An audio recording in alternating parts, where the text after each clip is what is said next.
Hey everyone, Jat here. This week on Teamfight Breakdown, I want to talk about teamfighting before 15 minutes. In Game 5 of the 2016 LCK Summer Split semifinals, KT Rolster found a teamfight against SK Telecom T1 and took control of the game. Before we get into it, let's see why SKT was invading KT's jungle in the first place. SKT has lanes pushing in mid and bot. This gives Blank's Hecarim an opportunity to invade KT's jungle and try and stop Fly's Lissandra from getting blue buff. The idea being, if KT respond to Blank's invade, they'll lose minions to turrets and fall behind. Blank wards and begins taking the blue buff, and KT show willingness to leave lanes in order to protect it.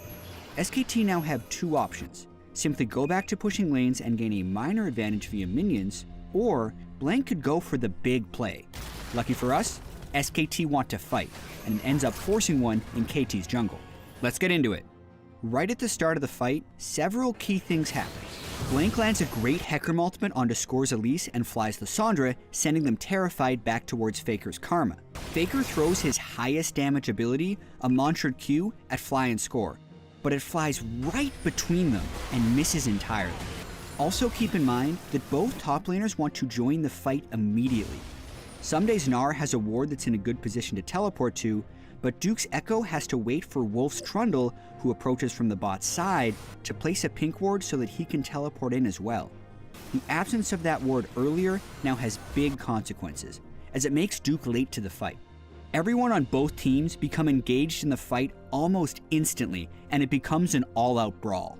The moment Hachani's Taric arrives, he begins channeling his ultimate, Cosmic Radiance, onto Fly. This allows Fly to be extremely patient with his self-ult on Lissandra, as he now has two invulnerabilities to work with. Cosmic Radiance going off onto Fly, combined with the curtain call from Arrow's Jhin, forces SKT to make some unfavorable decisions. Faker and Blank splinter away from their team, as they don't want to stay near Fly while he's invulnerable. Meanwhile, the curtain call from Arrow zones Bang away from Wolf. So now, SKT are incredibly scattered, and Someday's teleport is about to complete. As soon as it does, Score lands a cocoon on Blank. Someday then quickly jumps on him and assists with the first kill of the fight. As Blank falls, Duke makes it to the fight, looking to salvage things for SKT. But Fly still has his Lissandra ultimate, so when Duke goes in for the kill, Fly casts Glacial Tomb on himself to stay alive. And, with the game only being 14 minutes in, Duke has yet to pick up sufficient tank items on Echo, so Fly's ultimate takes a large percentage of his health, and he quickly dies to the rest of KT. Now it's a 5 versus 3, and SKT need to fully retreat. As Faker attempts to run away, we get to see how impactful Someday's first completed item, a Frozen Mallet, can be. Despite Faker trying to flash away, Someday manages to proc Hyper for a speed boost, slow Faker with his Frozen Mallet, and eventually chase him down for KT's third and final kill of the fight. Looking back, Blank going for that big play backfired in a substantial way for SKT. Why? Because KT quickly reacted to Blank's engage and had the item advantage in both the top lane and jungle. You see, completing your first item is very important.